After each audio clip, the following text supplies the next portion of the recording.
Oh, it's a free edition of Everybody Loves Sports Media. Do you want to know the sport to watch with Netflix? It's football. But no, not that football. We'll explain why. We'll talk MLB, NBA, and the NFL, including the Thrilla in Vanilla Latte. A feel-good, free edition of Marchand and Meterparel. Sing it, Meat.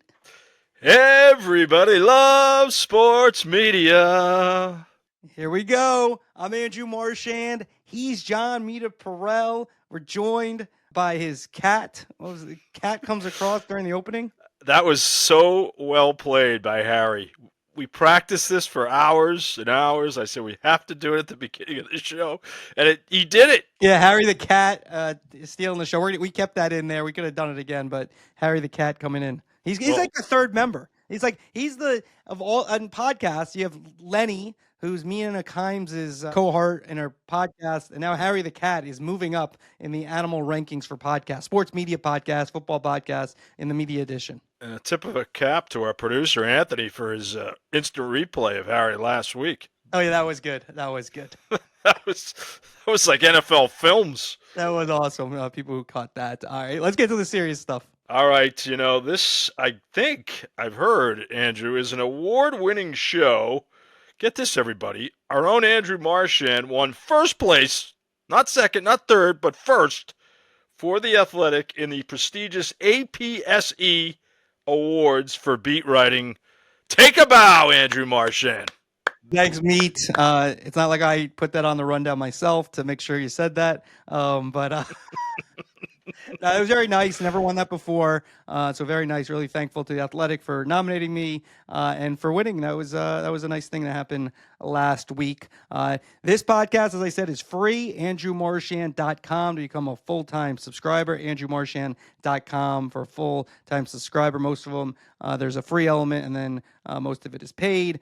Iron Eagle will be the main event on Thursday. What's the agenda, John? All right, wait a minute, though. Before we get to the agenda, I have to ask, what are you doing with the trophy that they give you? Is it like an Oscar where you put it in your bathroom? I don't know what you get. I will tell you, I won't be like Adrian Brody. If I do an acceptance speech, I'm not going to say turn down the music and then go and talk on and on. I did not a fan of that. Just you got the allotted time. Say what you got to say. It's not Jim Valvano, who's one of the greatest speeches ever, who is dealing with cancer. I don't know what we're doing, Adrian Brody. Just do your time, say thanks, and that's it. We don't have to think make. He's still talking. Yeah. Timothy Chalamet got robbed. All right, the agenda. Netflix future, football, baseball, or is soccer the one to watch? We'll go deeper into MLB's future rights and the ESPN out. And Marchand's favorite word, scarcity, will be discussed. We'll also have more on Richard Jefferson, NBA. Jefferson with going to do the finals. Didn't talk about it last week. Get to it this week. NBA LeBron James, media critic. And as I mentioned before, as dubbed by Pro Football Talk's Mike Florio, we'll talk about the Thrilla in Vanilla Latte, Jordan Schultz versus Ian Rappaport at the NFL Combine. I love the wordplay. Man, New York Post should have used you to do the front page. Adam Shine, look back at the main event. That was a fantastic interview. Will Diana Taurasi be a potential TV star? And how should ESPN and TNT handle Alex Ovechkin's chase for Wayne Gretzky's record? We're sponsored, as always, by WSC Sports, Gen AI. They have generative AI space that if you're a league, your team, or your network, you have to use WSC Sports. You can use it today. It works every time. Create new content with AI commentary, text-to-video content, automated caption, automated kid shows featuring your IP, and much more. They'll make it easy for you, and I think long-term be much cheaper for you to use WSC Sports. Excellent product that they have there. You can go in the show notes, click on it, go to the right-hand corner, yellow button, tell them Marchand sent you, WSC Sports. All right, save the date. You love those save the date cards you used to get back in the day. Save the date, like 1996, your prom. March 18th, Off the Record with Andrew Marchand. The special guest is Jimmy Pitaro. You can find the link in the show notes on your email or your podcast player. Marchand and Pitaro, Meterparel and Absentia, will discuss the future of sports media with a focus on AI and technology. There is limited space, so signing up does not, I repeat, does not guarantee a spot. All right, looking forward to that. Twice weekly podcast, andrewmarchand.com. Last week we had Adam Shine. This week it is Iron Eagle. Let's do what's up. I'll lead us off. My what's up, Diana Taurasi. She retires from the NBA, but we're a media podcast, so we're focused on that. Now, I can't say for certain she's going to be a superstar, but she is coming out at the right time to do that, because not only do you have ESPN, you have NBC, you have Amazon. All three are going to have the WNBA. They're all going to have finals over the next 11 years when the new NBA and WNBA agreements start. And she's in a good spot to maybe, I don't like to throw this around, be the Charles Barkley of women's basketball. She's outspoken. She's maybe the greatest player of all time. I think the question is she as likable as Barkley, as funny as Barkley? I'm not sure about that. But I think Diana Taurasi, if she wants, and she's already got into it, she did some altcast with Sue Bird and some other things as well. If she wants to be a big part of the broadcast, either on ESPN, Amazon, or NBC, I think she could have a place, no doubt about it. How big a star, we'll wait and see. But my what's up is Diana Taurasi, and hats off to her for an amazing career. Yeah, decorated career, storied player, no doubt a Hall of Famer, and boy, select company you're placing her. Set the bar high, why don't you, with Charles Barkley? I want to be clear. I'm not sure how good she's going to be, but I do think she has an opportunity, especially with Caitlin Clark and the WNBA growing, to possibly be the face of the coverage and studio, most likely, as opposed to games. I'm not sure how hard she wants to work and do all the TV stuff, but I'd be surprised if she's not part of somebody's crew in studio next year. She definitely has an edge to her, which should serve her well.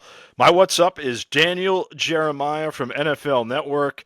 I watched a bit of the Underwear Olympics, otherwise known as the NFL Combine, and Jeremiah shined. He was outstanding. For the most part, their entire crew was. Kurt Warner did a great job too, but Jeremiah sticks out in this setting. You know why? Because if you're just an average NFL fan, he simplifies it for you. He doesn't necessarily tell me what I'm seeing. He tells me some unique aspects of the player's background. You name it, quarterback, receiver, offensive lineman, D lineman. He's very well researched. He's an encyclopedia in terms of what each player can bring to the table, maybe what team you'll speculate on, what team might be looking at him. And he has excellent sources. I just feel like he's an easy listen, and he's definitely rising through the ranks of NFL talent evaluators. No doubt about it. He's excellent. I agree. He also could be a future GM. I think that could be in the card for Jeremiah. We saw Mike Mayock make that transition, not that successfully, but he did it. I think you could see Jeremiah perhaps one day be a GM in the NFL. My what's down? MLS and their Messi problem. This is what I'm talking about. Now, Lionel Messi, to me, is the greatest soccer player ever. So when he comes to your town, that's a big deal. But your league has a little bit of an issue when he goes to Houston, he's supposed to play, doesn't play, and the home team basically has to apologize to its fans that Messi won't be there. Now, it's understandable. He's Lionel Messi. But if you're MLS and you're going to get to that next level, you can't. I get it where they are now. And I don't think Houston did anything wrong. You kind of have to address it. You're gonna have a bigger crowd than usual for your game, but the MLS, if they're gonna move and they're trying to really get the momentum of the World Cup, which is coming next year, if you're gonna have that, you can't be a league. You come across as a little bit of a joke league when, even if it's Lionel Messi, that the home team has to apologize that a road player won't be there. Not a great look. Understandable, Messi can't play every game, but still not a great look for MLS, which is also off the radar because of its Apple deal. Yeah, terrible way to build momentum for the 2025 season. And a side note, I was in New England Revolution traffic, which consisted of 12 cars on Route 1 in Foxborough on Saturday night, about a half hour before the game. And it was one of those things where, man, I just remembered that there was a Revolution game that night, and I was thinking, I'm going to be in this traffic for hours. Not the case, Andrew. Now, the weather was dicey, but it did look like a Ithaca, Hobart crowd.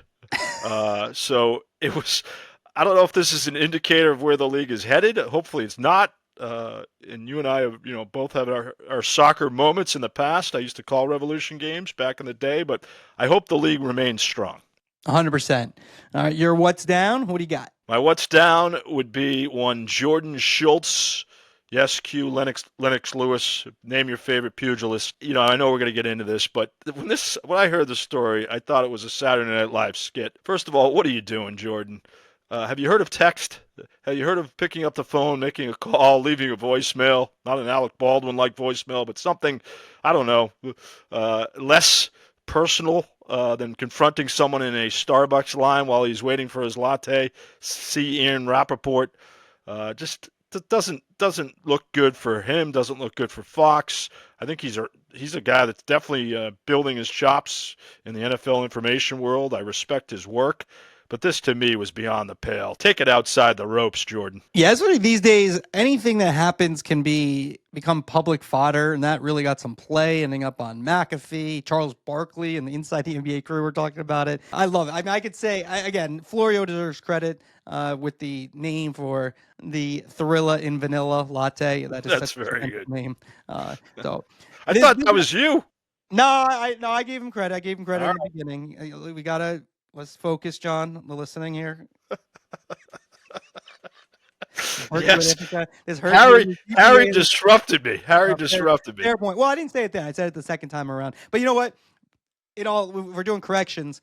I got a couple of things. With the Shine interview, Adam said I was born in 1977. Then WFAN started in 1987. And I followed that up with, so when WFAN started, you were 8 years old. So apologies to everybody. My mind was saying 10. My voice said 8, and so I had that wrong on the old podcast. Ithaca.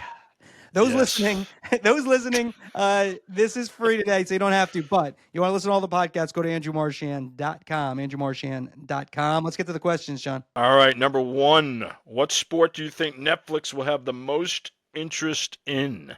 So Netflix has a open floor to do, what they want. But I think when you try to analyze what they will go after a lot is soccer.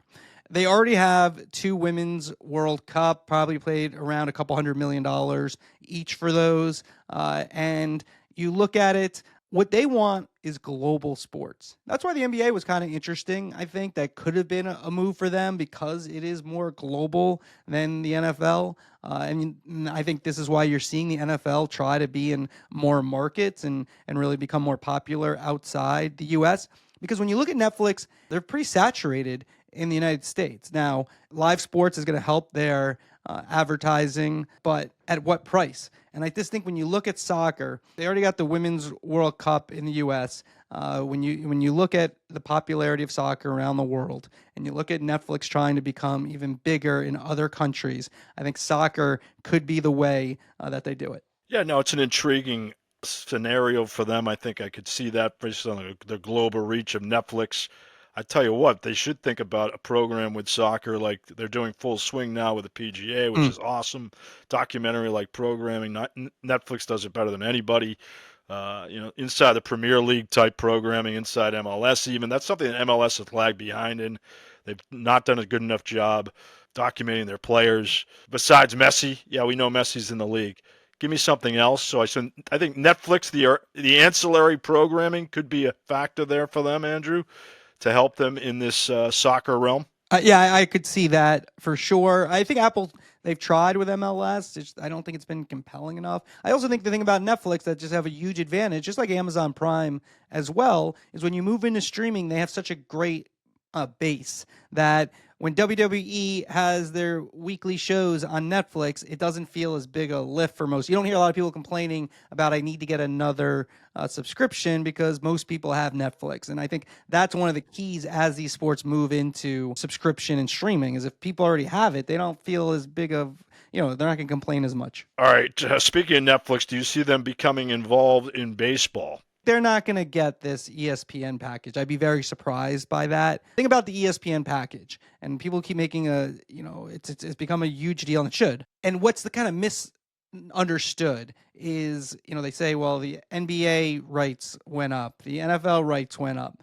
Well, the baseball rights might go up in 29, 20, after the 28 season. These rights, though, the ESPN has are not that great. The regular Sunday Night Baseball is exclusive, but it's just 20. It's regular season games, about 26 games regular season. Then you have 8 to 12 playoff games and the home run derby, which is a big deal. So you're not talking apples and apples when you compare what ESPN opted out of as opposed to what it keeps growing with the NBA and the NFL. Because if you look at like Amazon Prime with their NBA deal, the ratings during the regular season for Amazon Prime games next year, if they're Nielsen rated, which I think they will probably be extremely low. But then when they get into the playoffs, especially they start in the play-in game, they'll have not the first year, but the second year conference finals, those ratings will grow and people will find it. And that's where I think that they look at it, and because those are the events. The regular season, yeah, some people will watch it, but it's not going to be appointment viewing because national regular season games still get right now on ESPN. You get a couple million people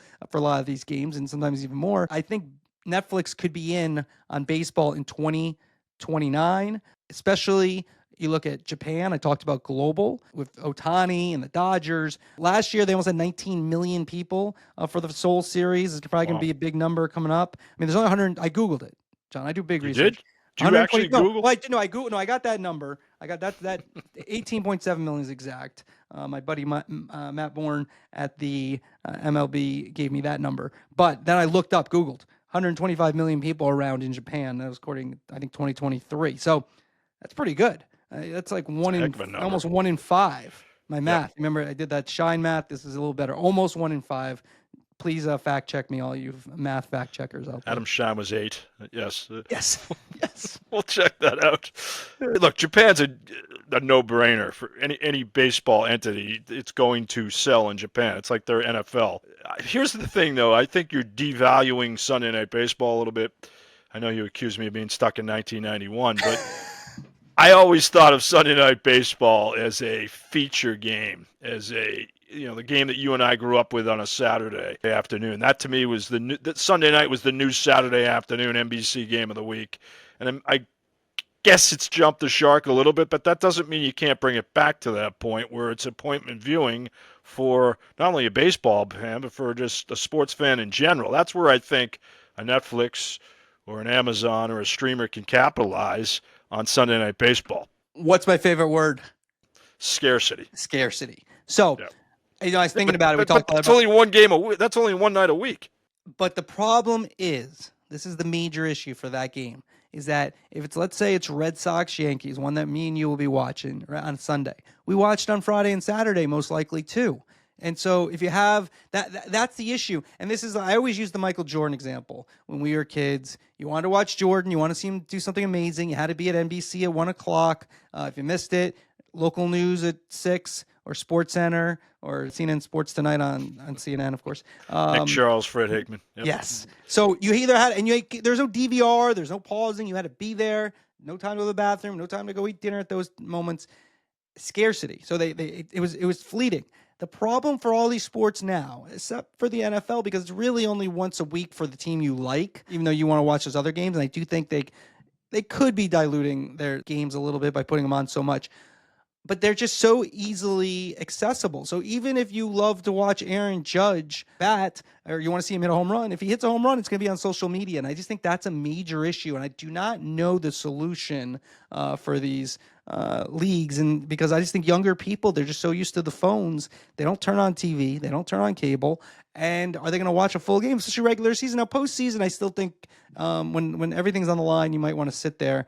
But attention spans keep getting shorter. I think that's a major problem. And I think that goes into Sunday Night Baseball. It doesn't really have scarcity. It's the only time you see that Red Sox Yankee game. True, but I still think it's one of those, I'm yearning for the days of Cosell and Michaels and Earl Weaver in the ABC booth, okay?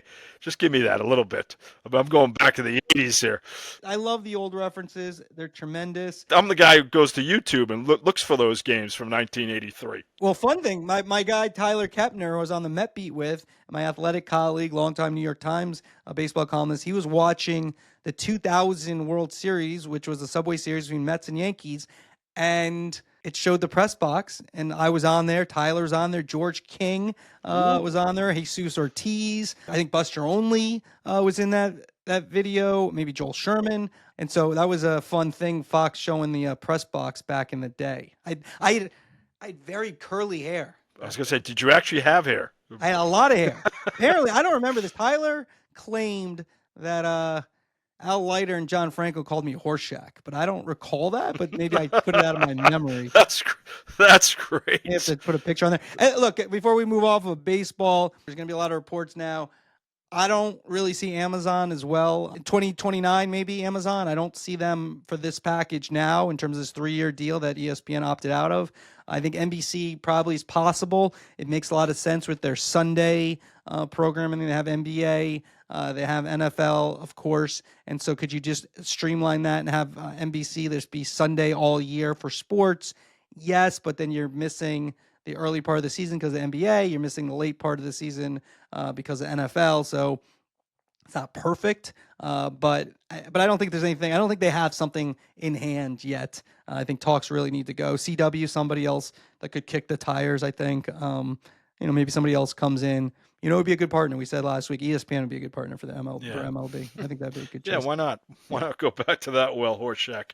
The other thing is this idea that people are going to get ESPN DTC for one regular season game a week. I do not think that. So ESPN's going to have their direct-to-consumer product in August. I don't think people are signing up for Sunday Night Baseball. If you're a baseball fan, that you don't, or ESPN Plus is one game a week. Like you're a Kansas City Royal fan, you think you're saying, "Oh, I hope they're on ESPN Plus." There's a million ways to get that game. You get MLB Extra Innings if you really care so much about the Royals.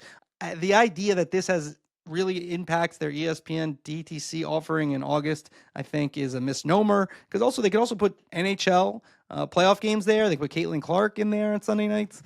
So, I think ESPN would like to be in business with baseball. But the idea that this is going to hurt their ESPN DTC product, they don't have enough. They don't have enough baseball for it to hurt it. At their price, too. Yes. That's for sure. What do we make of the Richard Jefferson NBA Finals move? I'm going to put that on you. What do you think of him? I like Richard Jefferson, but I was listening this past weekend to their game. It was the Celtics and Nuggets, and it was a bit awkward at times with Jefferson and Doris Burke. I like both Burke and Jefferson. I think Jefferson maybe tries a little bit too hard at times. He doesn't have to be the Jeff Van Gundy. Just give me Richard Jefferson. Don't try to be something you're not. The comedic element, I think, that some people on social media are looking for from that booth, they found it maybe a little dry at times. I think Jefferson and Burke have a lot of basketball knowledge to drop. Breen's a great orchestrator, well documented there. He's a fantastic point guard. So I do think that booth has potential. It's just a matter of it gelling, and it's tough to gel when the games are at their highest. Yes, I agree. I also think it's going to be interesting to see what happens with him. Contract up after this year. Amazon has some interest in him. Does ESPN commit to Richard Jefferson as Mike Breen's partner along with Doris Burke for the future? I'm not sure about that. Does Richard Jefferson go to Amazon, team up with Ian Eagle, maybe Stan Van Gundy? That would probably be a very good team. It seems a little tight. Since Breen's worked with Doris Burke, it does, like, if you listen late in games, there's almost silence. It's like kind of the Mike Breen show, like kind of go down the court, everyone move to the side and give the ball to Breen, which sounds okay, but it's not a free flow like he had with Van Gundy and Jackson after all those years. No, they had such great chemistry, and it was more of a, the game was almost a sideshow at some points. It was more the Van Gundy dropping stories about his life and Jackson goading both of them. So that's a tough thing to duplicate. That's why I think it's a little awkward at this moment, but I do think it has potential. LeBron James, media critic, step aside Marchand. LeBron took to X to make some media points, and here's some of it. Happy this convo has started, writes James. It ain't about face of the game, and it ain't about one person or one show. It's about the culture of basketball, the most beautiful game in the world. Our game has never been better. Incredible young stars from all over the world, and some older ones. Steph Curry should be all we are talking about today. So I think this gets into the point. Jason McIntyre, Colin Cowherd's sidekick, made this a month or two ago. The point about inside the NBA being a little bit too negative about sport. Stephen A. and First Take, it's a lot of This guy has to win a championship talk on those shows. So I can see what LeBron is talking. I thought, the skills competition and the dunk contest, I thought the coverage there with Kenny Smith and company, they were like evaluating if this was a good format. And yeah, you should do some of that. I'm not saying you should not be critical or not, but it was too much about that. It should have been more about the dunks and all right, this is that's the time to talk about that after. So I think there's some legitimacy to LeBron. I do think when LeBron, if he ever does retire, does he want to be on games? Does he want to do something like that? I think he'll have opportunities, which seems obvious. You would say like, oh, LeBron James is too big for it, but I think the Tom Brady move has kind of changed that equation if the money is high enough, where a guy like LeBron James maybe could do a select few games, which would be fascinating to listen to, and probably very dynamic and maybe divisive because of LeBron. Some people love him, some people don't. But he's definitely, everyone's entitled to be a media critic. Yeah, well, you've been saying that for years now. Everybody wants to do your job and win an APSE award. Is that what it is? An APSE? It is. Is Yes. is there like, can we call it like a BAFTA or an AFTRA or a SAG or it's going to be like a special acronym there? I'm trying to win an Apter award. If you know, you know on that one. Let's move to question 4. Adam Shine was the main event last Thursday. You said you liked it? It was good, I thought. I liked it. Yeah, I thought it was great. I felt like I was listening to my life.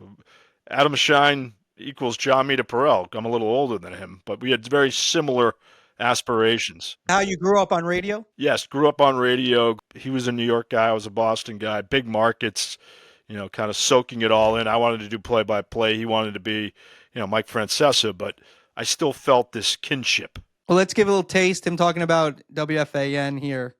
There was that one moment in time where the mornings and the afternoons were open at the same time. And Boomer was thinking about the afternoons. If Boomer would have picked afternoons, and he knows this, I would have tried to find the way to move heaven and earth and make that possible. And one of the things Chernoff was great about at that time was, look, I don't want to leave SiriusXM. He's like, you can stay on SiriusXM. I don't want to leave Time to Shine. Well, we'll be in the studio. We could end the show at 6. You could just turn on a switch. And he was wonderful about it. Wow.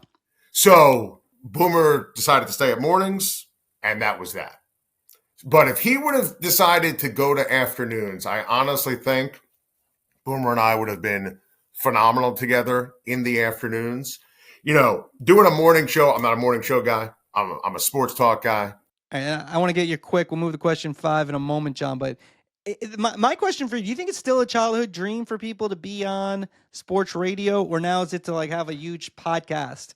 What's your take on that for the kids? I think it depends upon where you are. I'm not sure it's a childhood dream in Des Moines, Iowa to be a talk show host, but if you're in Philadelphia or if you're, again in New York, Boston, Chicago, maybe LA to some extent, I still think you have, if you're weaned on that as a kid. I know you mentioned Alice Marchand. Happy birthday belated to Alice Marchand, and you guys would listen to your WFAN eating dinner.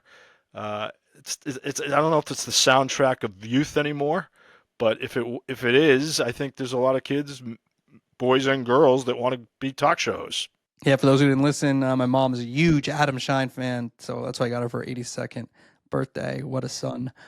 Question number 5. The gift that keeps on giving.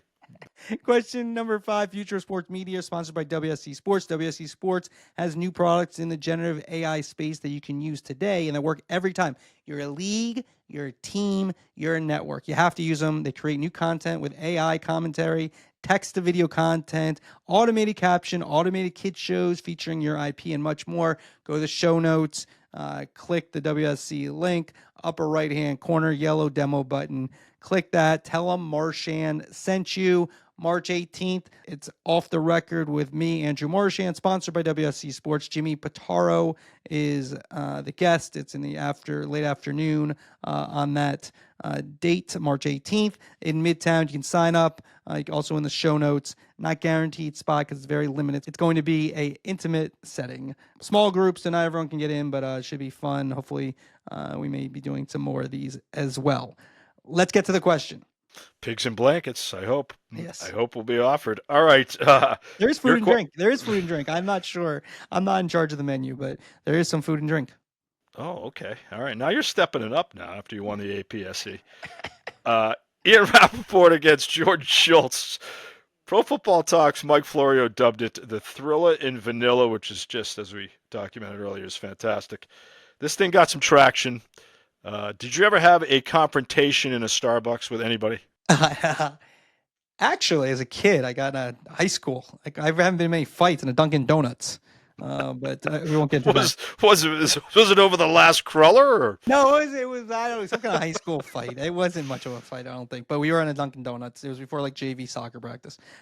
We won't get into that one. But I did have Ricky Henderson threaten to beat me up when I was 25 because Ricky, who just passed away, so God bless Ricky, who was one of the greatest players ever and a good guy. He was towards the end of his career, didn't hustle on a shot off the wall, ended up at first. I was the only beat guy. Everyone else was off because we just come in from Pittsburgh, but I was a young guy.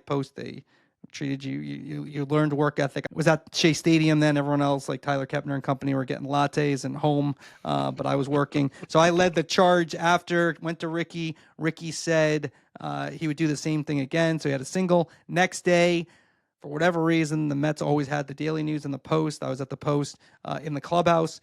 Ricky read the story. Actually, Patrick Mahomes, his father, reliever. Yeah. I used to call him in print. I used to write Mets reliever / Ricky Henderson PR man, Pat Mahomes, because he would like tell him everything that was in the. So Ricky calls me over. He kind of threatens. It was like a non-threat threat. He said something to the effect like, "You were in diapers when I started playing," and then he said that if he wasn't such a nice guy, he would beat me up. Anyways, he ended up getting cut that day. It was Bobby V's 50th birthday. So, yes, I've had that. There are a couple others. Maybe in other years, other times we'll get into that. But that was my Ricky Henderson story there. Ricky didn't like that. No, Ricky didn't like. Well, that's how I wrote my. I think second edition was like I did it in like Ricky's voice. Tyler Kepner says this. I don't remember this line, but Joel Sherman, because the AP wrote about it. And I think, according to Joel Sherman, tremendous all-time columnist for the New York Post, he said that the next story is going to say, if you keep this up, Andrew, the next story is going to say the second line is going to be he was 25.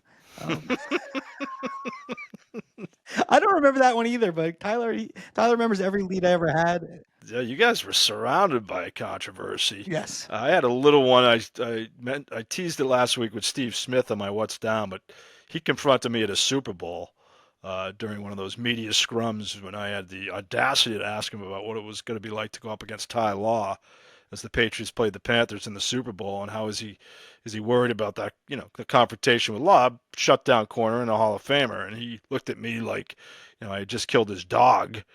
And his first line was, "You think I'm a punk, huh?" And I said, "I don't think you're a punk. I was just asking about whether you can, deal with Law's skill." And he said, "Don't you know who I am?" It was one of those "don't you know who I am" things. And it went on for like 2 minutes. It was so awkward. I was turning red. I was about 25 myself, probably.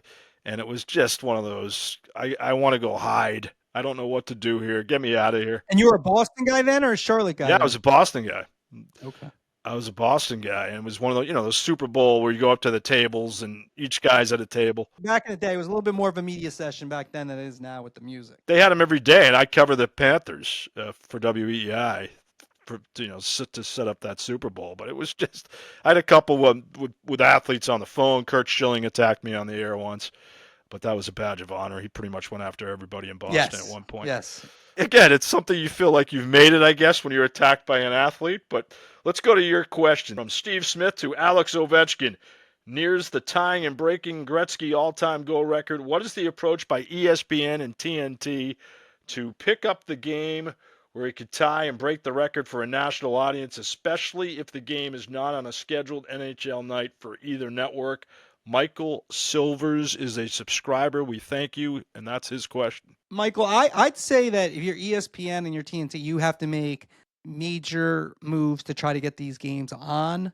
Can you put them on every night? Do you, a couple years ago when Aaron Judge was going for 61, they were breaking into college football games, which did not make any sense to me. It was nice for baseball. We talk about ESPN and baseball. That was a time where ESPN was really highlighting baseball, although that made zero sense. I don't know what the ESPN executives were thinking there, because if I'm watching Alabama, Tennessee, I probably don't care about Aaron Judge that much, or if I do, I can find it. Maybe if he hits the home run, you do a quick blip, but I don't think they're breaking in there. So I think you have to find a way to get those games on. If it's ESPN2, if it's your ESPN streaming methods, I think you want to see that. It elevates it. It's an amazing accomplishment. I think you have to be planning something special for that. And so I expect them to do at least the break-ins. And if not, it show as many games as possible. You might not be able to show every game, because hockey, you could be doing this for 10 nights. It's not as easy to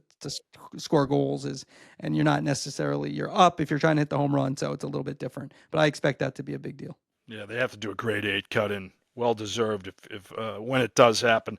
How does Reggie Miller keep getting hired? He's awful and adds no value to a broadcast. This is from Todd Lentz on X. Tell us how you really feel, Todd.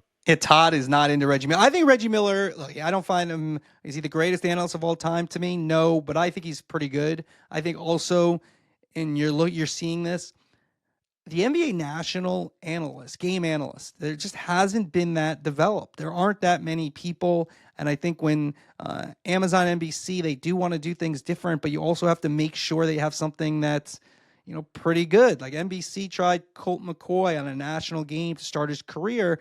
And I think Colt McCoy might have some potential, but that was too big a stage to begin with. And so if you're NBC, you're Amazon, and even ESPN, you have to make sure someone can do it. And doing games is the hardest thing in broadcasting, in sports broadcasting, I would say, is calling games, and especially for analysts as opposed to studio, which is all set up. And that was the beauty of Van Gundy and Jackson and Breen. They had that. They had that it factor, that chemistry factor. And you want to go back before that. You want to throw a Tommy Heinsohn, a Hubie Brown. They were good.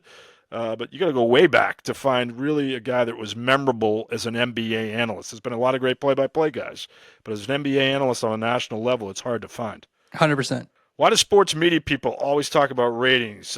Why do they care so much about it? The average sports fan doesn't care about ratings for the NHL Winter Classic, so why making a talking point? That's from James Broska on X. James, I agree with you. I think if you look at my coverage, I talk about ratings sometimes, but mostly it's someone bringing it up to me.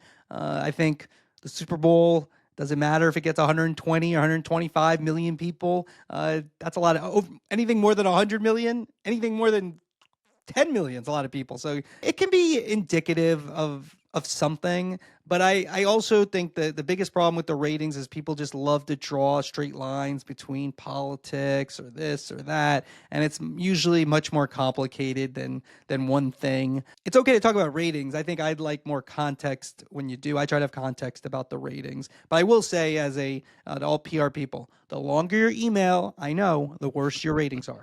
If they're really good, the email's really short, and you just tell me that they were up 30% in the demographic you actually want, not it was up 30% for left-handed people who are 29 to 31 years old. Great. Good job in that demographic. People with blue eyes and are ambidextrous. Yes. Thanks very much. I'll tell you one thing about sports ratings, though, from sports radio. Yeah. People, like talk show hosts, are conditioned to think about ratings because that's how they get paid. If their ratings are not good, then they lose their jobs. 100%. That became a sport in New York between Michael Kay and Mike Francesa. That was always a sport. Right. All right. With the Mets radio rights up after this season, will ESPN pick them up? Also, who will pick up and sign them in a short contract and wait till Yankee rights are up? That's Big Jim Fan on X. Jim, big fan, huge radio guy, tweets about it all the time. Actually, the Mets have a couple more years on 880. But here's the interesting thing. I still want to use the question, even though Jim didn't have that first thing, because the Mets still have a couple more years. Odyssey is the landlord now of ESPN. They own the 80 dial. So I think in terms of negotiations, they're sort of on the same team in some regards, ESPN and WFAN. ESPN never got the baseball rights in New York, so I don't see it. So I think they'll stay probably in 880, but who knows? The world's changing in radio, and we're still a couple years away on that. All right, from radio, we go to one of the biggest voices in America with a main event coming up on Thursday. Marchand, how do you land these big fish? Yeah, Ian Eagle will be the guest. We're getting into March Madness. He's now going to be in his second year as the voice of the Final Four. He succeeded Jim Nantz, so Ian Eagle will be the main event on Thursday. Another must listen, and since we are global, for those of you watching on our free feed, good night, Buenos Aires. Thanks, everybody. AndrewMarchand.com to become a full-time subscriber.